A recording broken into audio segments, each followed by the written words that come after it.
In this video, we will continue question number 2 of exercise 13.2. As you all know, we have already done some of the parts of question number 2 in the previous video, and here I am going to do some more parts. So let's start with the ninth part of question number 2. Question number 2, ninth part is 2 to the power 8 multiplied by a to the power 5 upon 4 to the power 3 multiplied by a to the power 3. What we have to do? We have to simplify this and we have to write our answer in exponential form.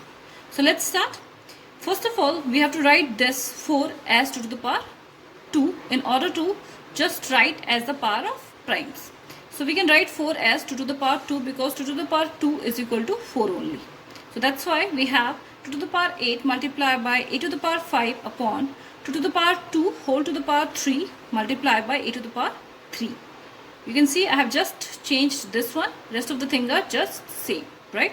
In next step, we have two parts on the same base, right? So what we have to do, using this law of exponent, we can write this as 2 to the power 6. Why? Because when we have two parts on the same base, then we have to multiply the parts. So by doing the same, we have 2 to the power 6, right? And rest of the things is just same again. Now, in the next step, because we have bases same, but the parts are different and we have to divide the numbers, right? So what we have to do, we have to use this law of exponent now. That is x to the power m divided by x to the power n is equal to x to the power m minus n. It means when the bases are same and parts are different and we have to divide the numbers, in that case we have to just subtract the parts by keeping the base same. So we have done that and we have 2 to the power 8 minus 6 multiplied by a to the power 5 minus 3, because in both the cases we have same criteria. Now 2 to the power 2. How? By subtracting 8 minus 6. Now again we have a to the power 5 minus 3, that is 2.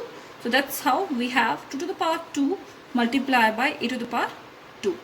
Now we have 2 as the constant and a as the variable. So we can write it as 2a whole to the power 2 because we have the parts same. So we can write it as 2a whole to the power 2 by using this law of exponent. Fine. Now let's come to the next one. Here we have the next part, that is 11th part. In 11th part we have 4 to the power 5 multiplied by a to the power 8 b to the power 3 upon 4 to the power 5 multiplied by a to the power 5 b to the power 2. Now we can again write 4 as 2 to the power 2. So we have written that whole to the power 5 multiplying with the same number as it is upon. Again we are writing 4 as 2 to the power 2 whole to the power 5 multiplying by the same number which we had earlier. Now we have 2 whole to the power 10. How? Because when we have two parts on the same base, we have to multiply the parts by using this law of exponent, right? Now we have 2 to the power 10 multiplied by a to the power 8 b cube upon 2 to the power 10 multiplied by a to the power 5 b square, right? Now we have same base and we have to divide, so we can write 2 to the power 10 minus 10 by using this law of exponent. Similarly here, by keeping the base same and subtracting the parts using this law of exponent, we have 8 minus 5 over here. Similarly here, b to the power 3 minus 2. Now we have 2 to the power 10 minus 10, that is 0. a to the power 8 minus 5, that is 3. b to the power 3 minus 2, that is 1. Now any number to the power 0 is equal to 1. So that's why 2 to the power 0 gives us 1 over here. Multiply by a to the power 3 multiply by just b.